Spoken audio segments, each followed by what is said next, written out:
सभी साथियों का फिर से स्वागत है। तो साथियों हमारा चल रहा है यूपी कांस्टेबल के आपके प्रीवियस ईयर पेपर सॉल्यूशन, क्योंकि आपके यूपी कांस्टेबल का एग्जाम आने वाला है। अगर आप इतना भी कर लेते हैं तो मोर देन इनफ है, आपका मैथ का पोर्शन कंप्लीट हो जाएगा। जैसे फर्स्ट क्वेश्चन दिया है 8 की power 3m plus 1 is equal to 128 की पावर 3m-1 हो तो m का मान ज्ञात कीजिए। तो देखिए कभी भी ऐसे बराबर में दिया हो इक्वल में और उसकी पावर अननोन यानी m n x y z कुछ भी हो, तो इसका बेस सेम इसे बोला जाता है बेस, इसे बोला जाता है पावर। तो 8 को क्या लिखा जा सकता है 2 की पावर 3। इसके आपको बेस सेम करने इक्वल में जब भी हो तो उसके आधार समान कर लीजिए, और इसकी होल पावर है 3m प्लस 1, घात का घात से मल्टीप्लाई हो जाएगा। 128 को क्या लिख सकते हैं, देखिए एलसीएम लेके देखेंगे तो 128 को यहाँ पर 2 की पावर कितना लिखा जा सकता है, देखिए यह कितना होगा 64, इसे सॉल्व करेंगे तो 32, इसे सॉल्व करेंगे तो कितना 16, इसे सॉल्व करेंगे तो 8, 2 से डिवाइड करेंगे 4, 2 से फिर 2, फिर 2 से 1। देखिए 2 कितनी बार आया 1 2 3 4 5 6 7, 7 बार आया। तो इसे 128 को लिखा जा सकता है 2 की पावर 7, और उसकी जो पावर है उसे ब्रैकेट में लिख देंगे। अब देखिए आधार समान हो गया, यहाँ पर ये प्रॉपर्टी यूज करेंगे। अगर a की power m is equal to a की पावर n आधार समान होते हैं तो घात को इक्वल रख देते हैं, तो m इजिकल टू हो जाता है n। ये प्रॉपर्टी यूज हो गई यहाँ पर। तो देखिए ये आधार समान हो गया तो इसकी घात को क्या रख देंगे बराबर 3 का मल्टीप्लाई कर देंगे। 3 3 जा 9m प्लस के 3 बन जा 3 इजिकल टू में 7 का मल्टीप्लाई करेंगे तो ये 7m 7 3 जा 21। अब m वालों को एक साइड ले आएंगे तो ये हो गया 9m, 7m को इधर लाएंगे तो ये हो जाएगा माइनस का इजिकल टू, ये हो गया माइनस का 21, इसको इधर लाएंगे तो माइनस का 3। 9 में से 7 माइनस करेंगे तो कितना बचेगा 2m इजिकल टू 21 और 3 कितना हो गया माइनस का 24। 2 को ले जाएंगे डिवाइड में तो m इजिकल टू हो जाएगा माइनस का 24/2। 2 से इसमें डिवाइड करेंगे तो m की वैल्यू यहाँ से कितनी आ जाएगी माइनस के 12। तो ये हो गया क्वेश्चन का आंसर। तो इसका आंसर कितना हो गया ऑप्शन ए। तो कभी भी ऐसा क्वेश्चन आता है इक्वल में और कहा था आपको अननोन दी हो, यानी m n x z कुछ भी दिया हो, तो सबसे पहले आपको इनके आधार समान करने हैं। आधार समान करने के बाद घात को इक्वल रख देना है, तुलना कर देंगे और यहाँ से m की वैल्यू आ जाएगी। नेक्स्ट क्वेश्चन दिया है q रूट में 4 है, रूट में 4 पावर अपॉन 6, 6 की स्क्वायर रूट में 6 इंटू 15 12 और रूट में 245 में कौन सा सबसे बड़ा। तो देखिए स्क्वायर रूट्स की पावर दी है और उसमें कुछ नंबर दिए और इसमें पूछा है सबसे बड़ा कौन सा है। इसमें 3 क्वेश्चन पूछा है, सबसे बड़ा कौन सा है, सबसे छोटा कौन सा है, आरोही क्रम और अवरोही क्रम यानी असेंडिंग और डिसेंडिंग। तो इसके लिए आपको क्या करना है, जिस नंबर देखिए ये रूट में तो इसे लिखेंगे 4 की पावर जो भी रूट होता है उसे 1/, करके इसी की पावर लिख देते हैं 1/3। ये 6 है तो 6 लिखकर इसकी पावर 1/4। ये 15 है तो 15 की पावर 1/6, और ये 245 है तो उसकी पावर 1/12। अब देखिए यहाँ पर 1/3 है, यहाँ पर 1/4 है, यहाँ पर 1/6 है, यहाँ पर 1/12। तो जो अपॉन में नंबर है उनका लेना है आपको एलसीएम, यानी 3 6, देखिए दूसरे नंबर पर 4 है, 6 और 12, इनका लेना है हमेशा एलसीएम, और इनका एलसीएम कितना आ जाएगा 12। अब क्या करना है, जो डिवाइड में इनकी पावर है एक एक से इसके एलसीएम में डिवाइड देना है। देखिए 3 से 12 में डिवाइड देंगे 4 बार जाएगा और उसका ऊपर मल्टीप्लाई कर देंगे तो ये हो जाएगा 4 की पावर 4। फिर इस 4 से एलसीएम में डिवाइड देंगे 3 टाइम और 3 का ऊपर मल्टीप्लाई कर देंगे तो इसकी पावर हो जाएगी 3। फिर देखिए 15 की पावर 1/6 है तो 6 से डिवाइड करेंगे 12 में, 2 टाइम जाएगा और ऊपर मल्टीप्लाई कर देंगे तो 2 बन जा 2। फिर यहाँ पर देखिए 12 है, 12 का 12 में डिवाइड करेंगे 1 बार जाएगा और ये 245 हो जाएगा क्योंकि इसकी पावर 1 हो जाएगी। अब यहाँ से इसकी पावर कितनी है, देखिए 4 की पावर कितनी है 4, 4 की पावर 4 का मतलब कितना होता है 256। इसकी पावर को तोड़ लेना है, 6 की पावर 3 कितना होता है 216, और 15 की पावर 2 कितना होता है 225, और ये आपको दिया ही है लास्ट में 245। अब इसमें बताना है सबसे बड़ा कौन सा होगा। देखिए लार्जेस्ट सबसे बड़ा कौन सा है 256। 256 का मतलब क्यू रूट में 4, तो लार्जेस्ट नंबर हो गया क्यू रूट में 4। अगर सबसे स्मॉलेस्ट पूछता तो सबसे स्मॉलेस्ट का इसमें 216, यानी कौन सा देखिए रूट की पावर 4 और रूट के अंदर कितना है 6, तो स्मॉलेस्ट हो जाता 4 रूट में 6। तो लार्जेस्ट पूछा था, लार्जेस्ट का आंसर क्या होगा ऑप्शन ए। तो ऐसे क्वेश्चन में आपको क्या करना है, रूट में जब भी ऐसे नंबर लिखो आपसे सबसे बड़ा सबसे छोटा असेंडिंग डिसेंडिंग पूछे हो, तो इन्हें रूट में जो भी लिखे हैं उसे 1 अपॉन करके इन्हीं की पावर लिख लेना। फिर इसके अपॉन में 3 था, 4 था, 6 था, 12 था, जो भी नंबर से इनका लेना एलसीएम। फिर एक एक करके इसी पावर से इसके एलसीएम में डिवाइड करते जाना है, यानी भिन्न की पावर है उसे हटाना है। ऐसी पावर्स आ जाएंगी होल पावर्स, अब उनको तोड़ लेना है यानी ओपन कर लेना है और उसमें देख लेना है कौन सबसे बड़ा है कौन सबसे छोटा है। तो ऐसे क्वेश्चन आपके कुछ एग्जाम में एक ना एक रहता ही रहता है।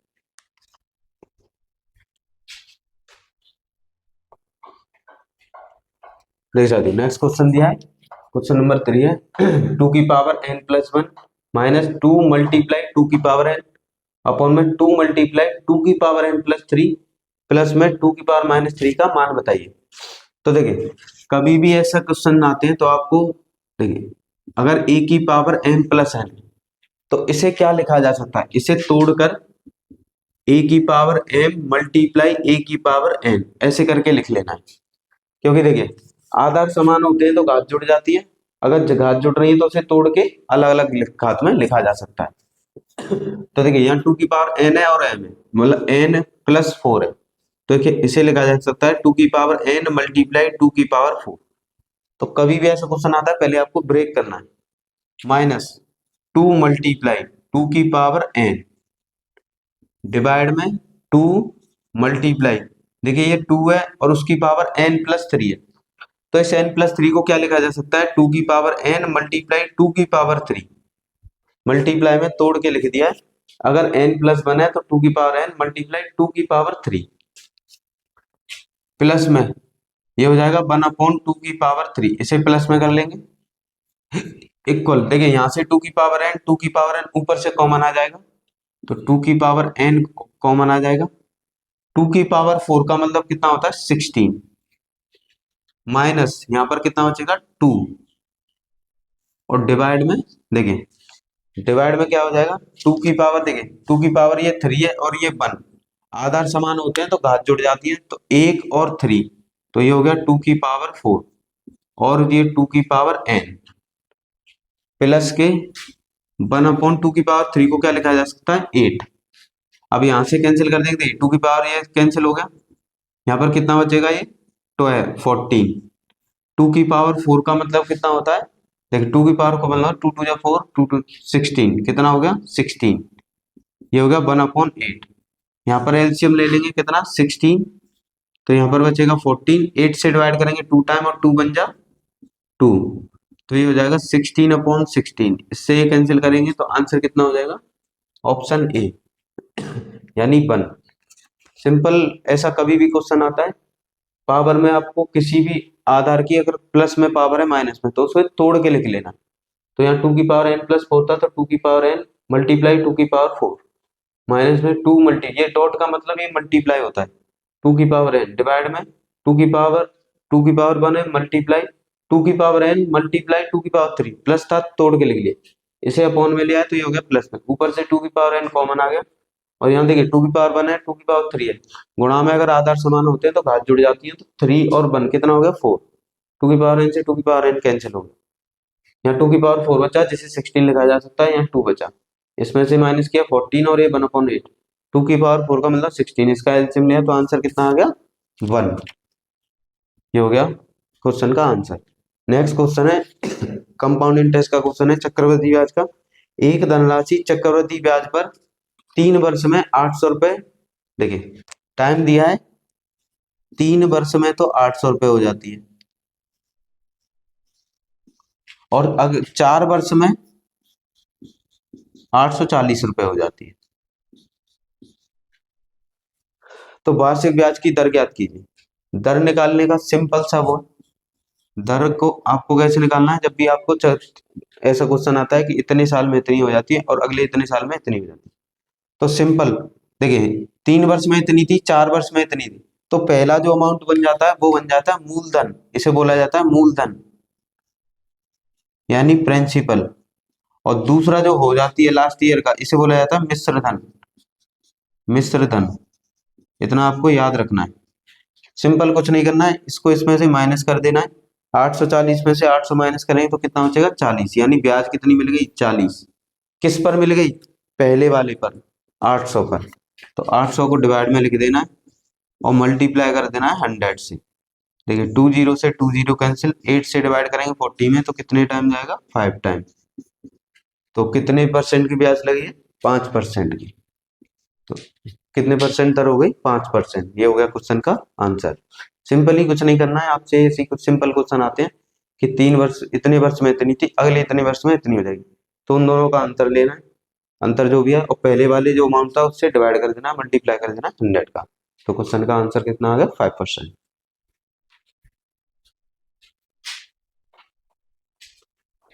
देख सकते हो नेक्स्ट क्वेश्चन दिया है यदि 2p plus 1/p is equal to 4 हो तो p की पावर 3 प्लस 1/8p की पावर 3 बराबर होगा, यानी ये किसके बराबर होगा। तो ऐसे क्वेश्चन में देखिए ज्यादातर क्या है ट्रिक्स यूज होती है, तो इस ऐसे क्वेश्चन में आपको ट्रिक यूज नहीं करनी। क्यों नहीं करनी, देखिए यहाँ पर कितना दिया है, डिवाइड में दिया है 8p की पावर 3। अब इसके डिवाइड में 2 होगा तभी तो 8 आएगा, अब इसके डिवाइड में 2 है ही नहीं, 2 कहां पर है, पहले 2 दिया है तो सबसे पहले इसके डिवाइड में 2 लाना है आपको। उसके लिए क्या करेंगे, इस सब में 2 का डिवाइड कर देंगे, तो सबसे पहले इसमें 2 का डिवाइड करेंगे, इसमें 2 का डिवाइड करेंगे तो ये 2p हो जाएगा, और इसमें 2 का डिवाइड कर देंगे, सभी नंबर्स में 2 का डिवाइड कर देना, इससे ये कैंसिल हो गया, तो ये हो गया p, ये हो गया 1/2p इज इक्वल टू, इससे डिवाइड करेंगे तो ये कितना हो जाएगा 2।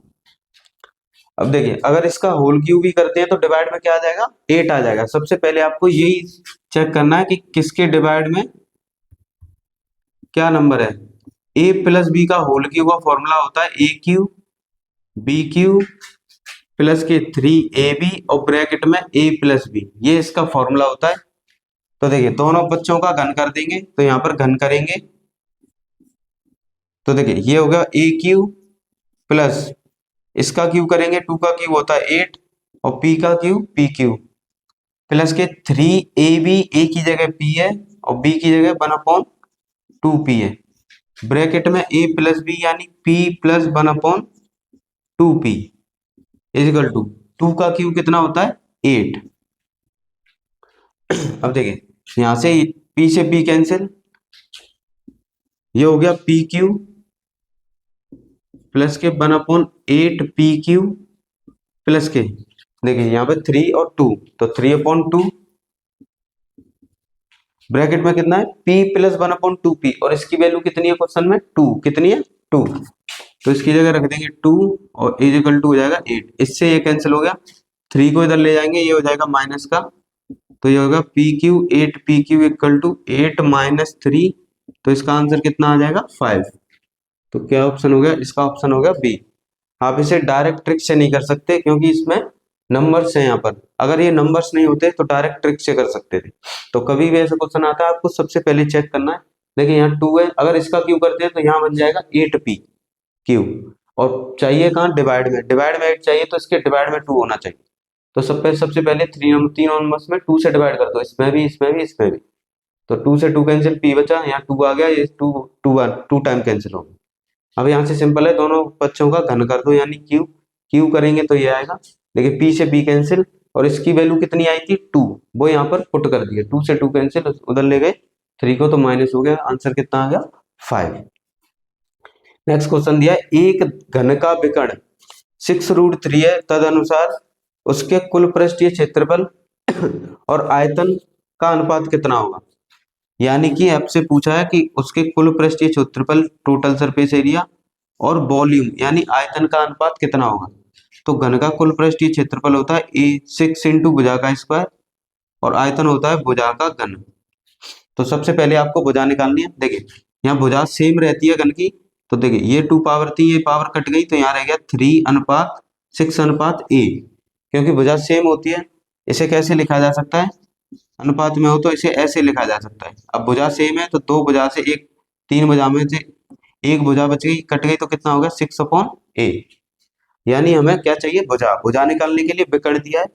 घन के विकर्ण का जो फॉर्मूला होता है वो सिंपल आपको याद रखना है, भुजा गुणा में √3 ये होता है, जो कि कितना दिया है इक्वल में 6√3। तो √3 से √3 कैंसिल हो गया। अब इस घन की भुजा कितनी आ गई 6, ये हो गई घन की भुजा। इसे यहाँ पर पुट कर देंगे।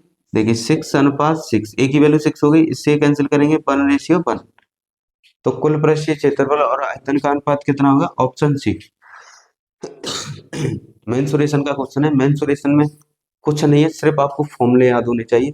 फॉर्मूला बेस्ड क्वेश्चन आते हैं हमेशा।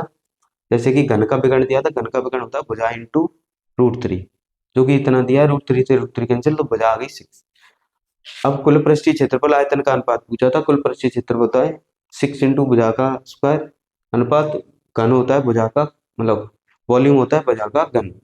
देखिए दो भुजा से ये 3 ही, ये 2 है, तो 2 कैंसिल हो जाएंगे, तो यहाँ 6 से और एक भुजा बचेगी, और एक भुजा की वैल्यू 6 है, वहां पर पुट कर दी, तो आंसर कितना आ गया 1:1।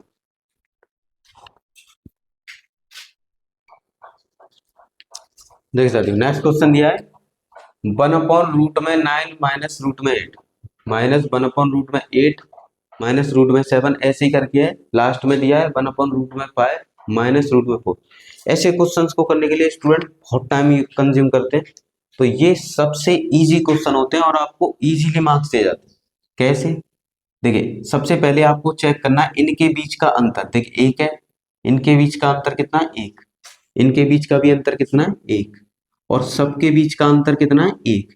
यानी सबके बीच का अंतर समान है।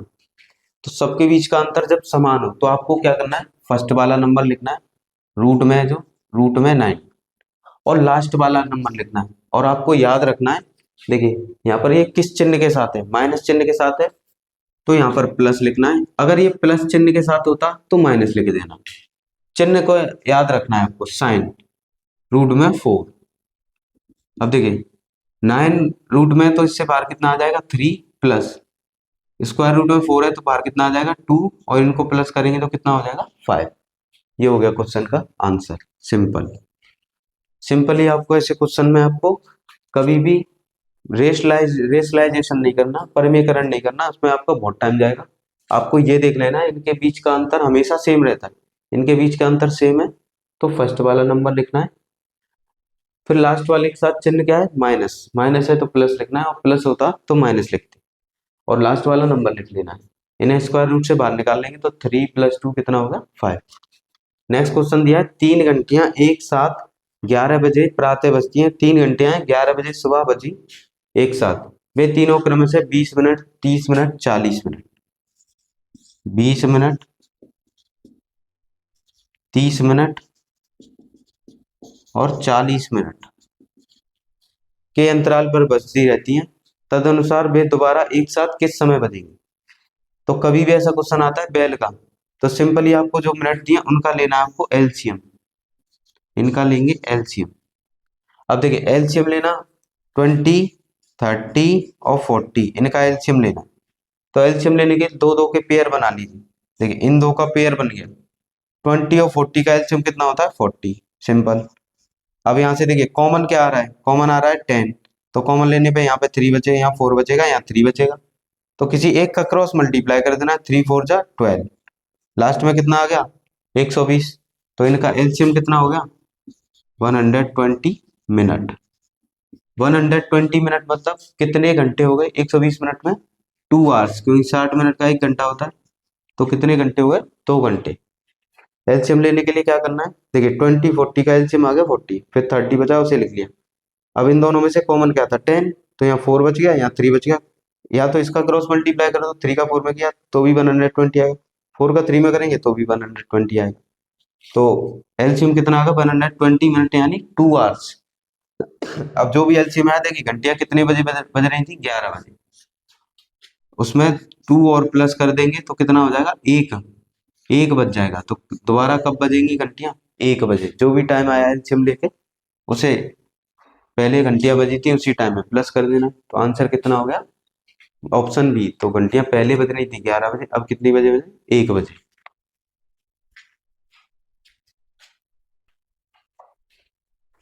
देख सकते हो नेक्स्ट क्वेश्चन दिया है 1/1 × 4 1/4 ऐसे ही करके लास्ट में दिया है 23 × 27। देखिए कभी भी ऐसा क्वेश्चन आता है सबसे पहले आपको ये देखना है इनके बीच का अंतर कितना है। देखिए यहाँ बीच में अंतर करेंगे कितना आएगा 3, यहाँ बीच में अंतर करेंगे कितना आएगा 3। तो सबसे पहले जो भी अंतर आया है 1 करके उस अंतर को लिखना है, फिर ब्रैकेट लगाना है। अब क्या करना है फर्स्ट वाले नंबर को 1 करके फर्स्ट वाला नंबर हमेशा माइनस लगाना है, और 1 करके जो लास्ट में नंबर लिखा है उसे लिखना है, यानी 1/27।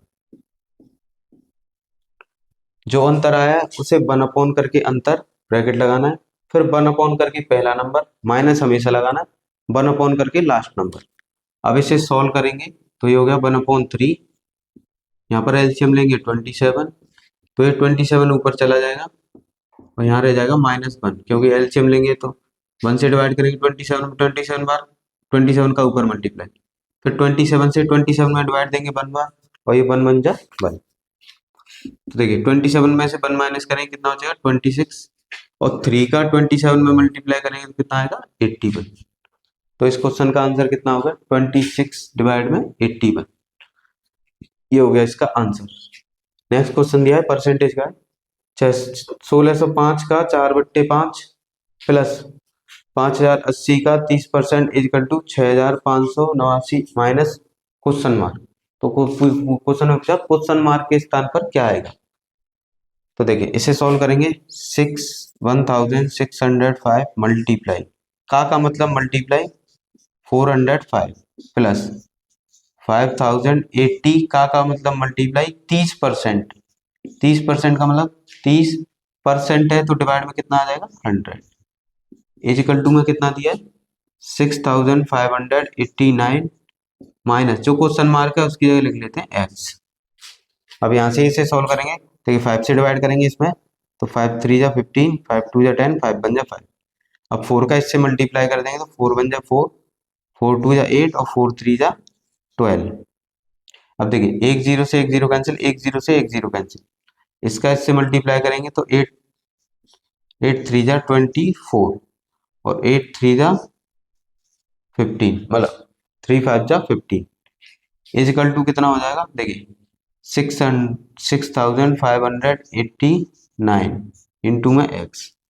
इन दोनों को प्लस करेंगे, प्लस करने पे कितना आएगा 8, इनको प्लस करेंगे 10, और ये हो गया 8 और ये हो गया 2, इक्वल टू में यही लिख देंगे। अब x को इधर लेके आएंगे तो वो हो जाएगा प्लस का इजिकल टू, और इसे इधर लेके जाएंगे तो वो हो जाएगा माइनस का, और इधर क्या है पहले से 6589, ये 2000 उधर जाके माइनस का हो जाएगा यानी 2808।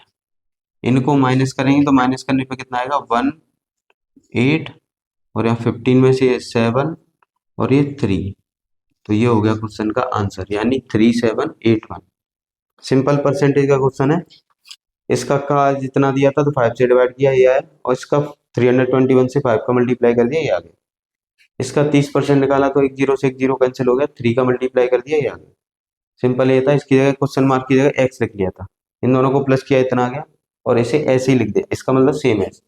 अब देखिए x को इधर ले आए प्लस का हो गया, और इसे इधर ले गए तो माइनस का हो गया। आंसर कितना आ गया ऑप्शन बी।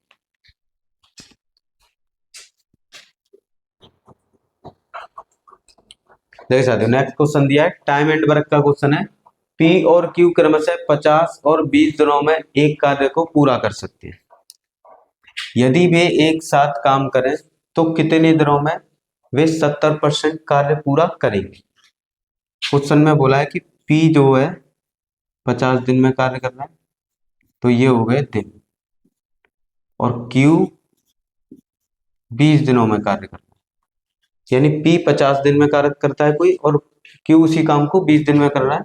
तो इसके बाद क्या करना है आपको, इनका एलसीएम लेना है। एलसीएम कितना आएगा 100। जो एलसीएम होता है वो होता है कुल कार्य यानी टोटल वर्क। जो एलसीएम क्या होता है टोटल वर्क। अब क्या करना है, अब निकालनी है इनकी क्षमता। यानी P कितनी क्षमता से कार्य कर रहा है और Q कितनी क्षमता से कार्य कर रहा है। तो जो भी दिन है, दिन से एलसीएम में डिवाइड कर देंगे, यानी 100 में 50 से डिवाइड करेंगे तो 2, यानी P 2 क्षमता से कार्य कर रहा है। फिर 2 से 100 में डिवाइड करेंगे तो ये आएगा 5, और Q कितनी क्षमता से कार्य कर रहा है, 5 से। दोनों को प्लस करेंगे तो इनकी टोटल क्षमता कितनी आ गई, 7। अब क्वेश्चन में बोला वो कितने दिनों में कार्य का 70% भाग कंप्लीट कर लेंगे। देखिए कार्य कितना है, 100, यानी इस कार्य का टोटल क्षमता कितनी आई है, 7। तो टोटल कार्य में टोटल क्षमता से डिवाइड कर देंगे, मल्टीप्लाई कर देंगे, इस कार्य का कितना 70%, परसेंट है तो 100 आ जाएगा डिवाइड में, इससे कैंसिल हो गया, इससे कैंसिल हो गया, तो यहाँ पे कितना आ गया 10 डेज।